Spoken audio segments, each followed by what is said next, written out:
अस्सलामु अलैकुम वरहमतुल्लाहि वबरकातुहू। नाजरीन, इस्तकबाल है, स्वागत है आपका मुफ्ती हारून नदवी ऑफिशियल चैनल पर। जी हाँ नाजरीन,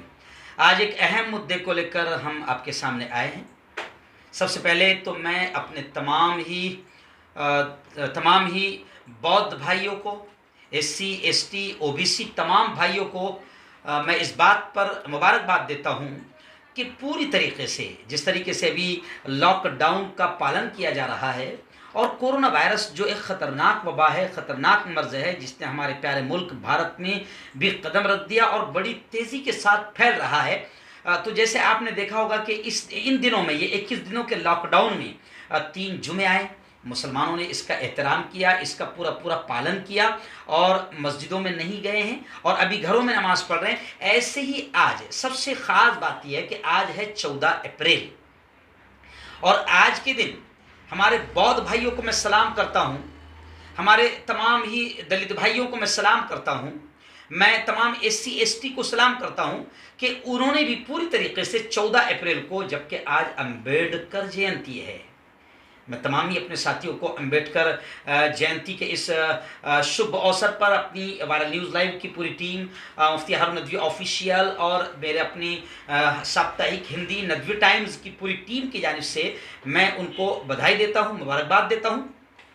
लेकिन मैं इस बात पर भी उनको ख़ास तौर से मुबारकबाद देना चाहूँगा कि 14 अप्रैल को अम्बेडकर जयंती है और अम्बेडकर जयंती के मौके पर भी जाहिर बात है कि हमारे बौद्ध भाइयों में एक जश्न होता है, एक जश्न का माहौल होता है और सड़कें यूँ समझिए कि पूरी तरीके से गाजों बाजों से सज जाती है। लेकिन आज हमारे तमाम ही बौद्ध भाइयों ने अम्बेडकर जयंती को भी लॉकडाउन का एहतराम करते हुए, ऐसे ही लॉकडाउन का पालन करते हुए, कोरोना वायरस के लिए जिस तरीके से हम लोग लड़ रहे हैं और घरों में हैं, इसका पूरा पालन करते हुए हमारे बौद्ध भाइयों ने भी घरों से बाहर वो नहीं आए हैं, कोई गाजा बाजा उन्होंने नहीं लगाया है, पूरी खामोशी के साथ में अम्बेडकर जयंती अपने घरों में लोग मना रहे हैं। और मुझे ये भी अच्छा लगा कि हमारे जितने भी अम्बेडकर विचारधारा के जो बड़े बड़े लीडर हैं, उन तमाम ने भी अपने तमाम भाइयों से उन्होंने अपील की थी कि वो अपने घरों में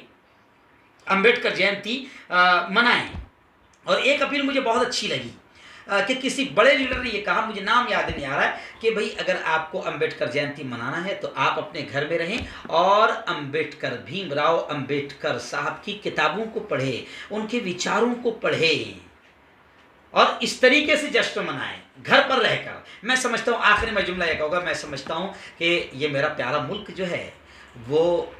बाबा साहेब अम्बेडकर ने तमाम जात और धर्म को सामने रखते हुए, जिस तरह बाबा साहेब अम्बेडकर ने और उनकी पूरी टीम ने हमको जो संविधान दिया है, ये हमारा इतना प्यारा संविधान है जो हर एक को, चाहे वो कोई भी जात और धर्म का हो, सबको एक समानता के साथ, इज्जत के साथ, आज़ादी के साथ अपने अपने धर्म पर अमल करते हुए वो आज़ादी के साथ ज़िंदगी गुजारने की हमारा ये प्यारा संविधान इजाज़त देता है। ये अलग अफसोस की बात है कि चंद मनुवादी ताकतें मनुस्मृति को लागू करने की कोशिश कर रही है और मुल्क का प्यारा प्यारा संविधान जो राष्ट्रीय एकता का एक यूँ समझिए कि प्रतीक है और तमाम जात और धर्म के लोगों को एक सम्मान देता है, इज्जत देता है और सबको आज़ादी दिलाता है, ऐसा प्यारा संविधान मैं समझता हूँ कि आज के दिन ये पैगाम मेरा रहेगा कि हम बाबा साहेब अम्बेडकर के संविधान को पढ़ें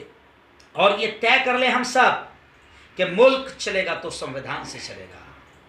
मुल्क चलेगा तो संविधान से चलेगा। किसी के बाप की दादागिरी यहाँ पर नहीं चलेगी और कोई इस प्यारे संविधान को छेड़ने में कामयाब नहीं है, उसको होने देंगे। क्योंकि अगर ये संविधान को छेड़छाड़ करने में कामयाब होते हैं और संविधान को बदलने में अगर ये कामयाब होते हैं, तो मैं समझता हूँ और मेरे कायद और रहनुमा हजरत मौलाना अरशद मद्दी भी इस बात को कहते हैं कि संविधान ही हमारा एक ऐसा प्यारा है जो हमको जोड़ कर रखता है और सबको आज़ादी दिलाता है, सबको समानता दिलाता है, सबको बराबरी दिलाता है। कुछ शैतानी ताकतें हैं जो इस प्यारे संविधान के साथ छेड़छाड़ करने की कोशिशें कर रही है। तो आज अम्बेडकर जयंती पर हम तमाम लोग इस बात को तय कर लें कि वो तमाम ताकतें सांप्रदायिक जो इस प्यारे जमहूरी संविधान को छेड़छाड़ करने की कोशिश कर रही है या मनुस्मृति लागू करके इस संविधान को ख़त्म करने की कोशिशें कर रही है, आज हम बाबा साहेब अम्बेडकर की जयंती पर तय करें और वचन लें कि हम ऐसे तमाम सांप्रदायिक लोगों को कामयाब होने नहीं देंगे।